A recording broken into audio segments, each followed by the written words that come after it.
વિરામ બાદ આપનું સ્વાગત છે। લોકસભાની ચૂંટણીને હવે થોડા મહિનાનો સમય બાકી છે, ત્યારે એબીપી અસ્મિતાની ટીમે અમદાવાદના યુવા ખેડૂતો સાથે વાત કરી। યુવા ખેડૂતો આખરે લોકસભાની ચૂંટણીને લઈને શું કહી રહ્યા છે, જાણીએ આ અહેવાલમાં। 2019ની ચૂંટણીને હવે ગણતરીના મહિનાઓ જ બાકી છે, ત્યારે શું છે લોકોનો મૂડ તે આપણે જાણીશું। આપણી સાથે ઘણા બધા યુવાનો છે, તેની સાથે વાત કરીશું, કારણ કે ઘણા બધા તેવા મુદ્દાઓ છે, જીએસટી છે, નોટબંધી છે, તેનાથી કેટલો ફાયદો થયો છે, તે તમામ ચૂંટણીને લક્ષી મુદ્દાઓ સાથે આપણે વાત કરીશું। શું નામ છે આપનું? મારું નામ ભરવાડ વિપુલ છે। વિપુલ, ચૂંટણી નજીક આવી રહી છે, પહેલાં તો તમે 19 પછીની કેવી સરકાર જોવા માંગો છો? અમે સરકાર ગરીબોની સરકાર જોવા માંગીએ છીએ। કેવા પ્રકારની કેવા કામ હોવા જોઈએ ગરીબોના? અત્યારે હાલમાં તમે જુઓ તો ધોળકા તાલુકો અમારો છે, ત્યાં અત્યારે બીજેપી છે, પણ અત્યારે એ સરકારનું કામકાજ બહુ સખત ખરાબ છે। અમારે સરકાર કેવી જોઈએ કે અમે લાઇનમાં ના ઊભા રહેવા જોઈએ। અમારે ખેડૂતોની જ વાત કરું તમને ધોળકાની, તો ટેકાના ભાવની વાતો કરે છે, પણ કોઈ ટેકાનો ભાવ મળતો નથી। એટલે ગરીબોની સરકાર હોય એવી સરકાર અમે 2019માં જોવા માગીએ છીએ। 2019માં ગરીબોની સરકાર જોવા માંગો છો। સરકારે ઘણા બધા જીએસટી છે, નોટબંધી છે, તેવા નિર્ણયો લીધા છે, કેટલો ફાયદો થયો સરકારને અથવા તો વિપક્ષને ફાયદો થયો? મારું નામ છે વનરાજ ભરવાડ સિમેજથી। સરકારના આવા ઘણા બધા તો કાર્ય આપણા માટે કર્યા જ છે, પણ જીએસટી ને નોટબંધી છે, અમુક અમન છે દેશ માટે સારું જ છે, પણ અમુક વસ્તુ જે છે વીક પોઈન્ટ એના ઘણા બધા છે જીએસટીના પણ, કે ઘણી પબ્લિક અઠવાઈ અમુકના મૃત્યુ થઈ ગયા છે, પણ તોય એનાથી ઘણો દેશને આપણો ફાયદો જ થયો છે જોકે।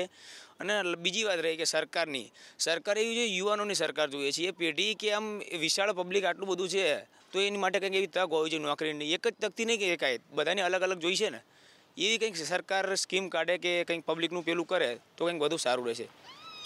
બિલકુલ, તો યુવાનો માટે કંઈ થાય તેવું રાહુલ ગાંધી અને નરેન્દ્ર મોદી બે નેતાઓ છે સીધી ટક્કરવાળા, તો કેને જોવા માગો છો?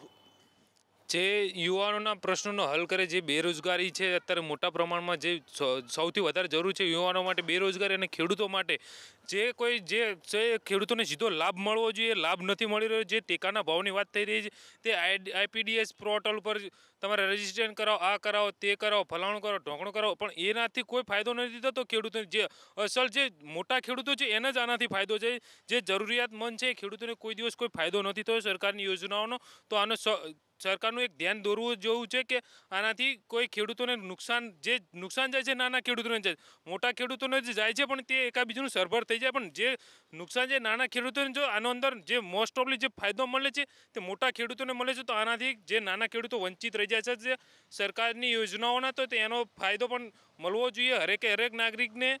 તો એના વિશેની જે સરકારની બે ભૂલ છે એ ભૂલ સરકારે સુધારવી જોઈએ, અને સરકાર અમારે એવી જોઈએ છે ગરીબોને જે ફૂટપાથ ઉપર સૂઈ રહી છે તેમના માટે પણ કોઈ વ્યવસ્થા થવી જોઈએ। જે શૌચાલય વગરના હજુ પણ જે સરકારની યોજનાઓ છે, શૌચાલય અમે બનાવીશું ઘેર ઘર શૌચાલય, તો એનાથી પણ ઘણું હજુ બહુ અછત છે ગામડાઓની અંદર, જ્યાં તમે જાઓ કોઈના પાસે શૌચાલય પણ નથી, અને ઘણી બધી એવી જે યોજનાઓ છે સરકારની કોઈ પહોંચી નથી પબ્લિક સુધી। તો પ્રાથમિક જરૂરિયાતો પણ બહુ જરૂરી છે અત્યારે પબ્લિકના માટે, તો પબ્લિકને મળવી જોઈએ બધી સુવિધા। બસ અમારો એ ધ્યેય હોવો જોઈએ કે, અને જે સરકાર એવી હોવી જોઈએ કે સેના માટે પણ તૈયાર હોવી જોઈએ, ફક્ત યુવાનો માટે ખેડૂતો માટે નહીં પણ સેના માટે પણ જરૂરી છે। અત્યારે હાલમાં આપણા સેનાના ખૂબ બધા એવા જે સૈનિકો છે તે મૃત્યુ પામે છે એક પાકિસ્તાનના સીઝફાયરના ઉલ્લંઘનથી, તો પણ એના પણ ઉપર કોઈ પણ આંતરરાષ્ટ્રીય લેવલે એના માટે પણ ચર્ચા વિચારણા થવી જોઈએ, અને તે મુદ્દો હલ લાવવા જોઈએ। નહીંતર આ સરકારથી આવું જો ના થાય તો એને રાજીનામું આપવું જરૂરી છે, અને કાં તો એના માટે કોઈ એક્શન તો દરેક લોકો માટે કામ। તમે તો મનમોહન સિંહ અને નરેન્દ્ર મોદી બંનેની સરકાર જોઈ છે, શું ફરક માનો છો બંનેની સરકાર અને કાર્ય પદ્ધતિમાં?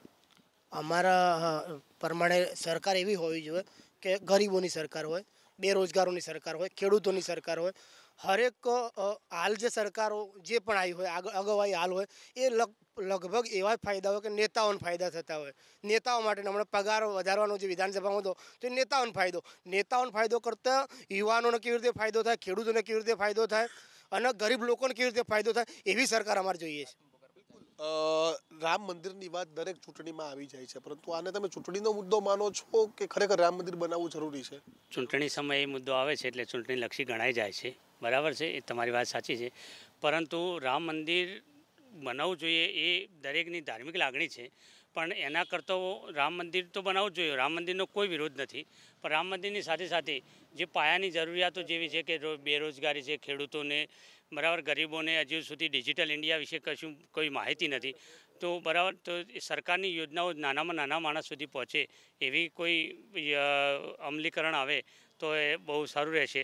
બરાબર, અને રામ મંદિર પણ એની જગ્યાએ જે કોર્ટમાંથી જે પણ ચુકાદો આવે અથવા જે પણ નિર્ણય આવે તો સમાધાનકારી વલણ અપનાવી અને દેશમાં શાંતિ સલામતી રહે એ રીતે એ મુદ્દાનો પણ હલ લાવવો જરૂરી છે. બિલકુલ, તો સમાધાનકારી વલણ અપનાવીને રામ મંદિર પણ બનવું જોઈએ, પરંતુ લોકોનું કહેવું છે કે યુવાની સરકાર હોવી જોઈએ, પોતાનું કામ થાય એવી સરકાર હોવી જોઈએ. લોકોના લાઇનમાં ઊભીને કામ નહીં, પરંતુ સીધા જ લોકોના કામ થવા જોઈએ, તે હાલ નથી થતા. એટલે લોકો યુવાની સરકાર અને ઘણી બધી ફેરફારવાળી સરકાર છે તે જોવા માંગે છે. કેમેરા પર્સન પ્રદીપ સિંઘની સાથે દીક્ષિત ઠકરાર, એબીપી અસ્મિતા, અમદાવાદ.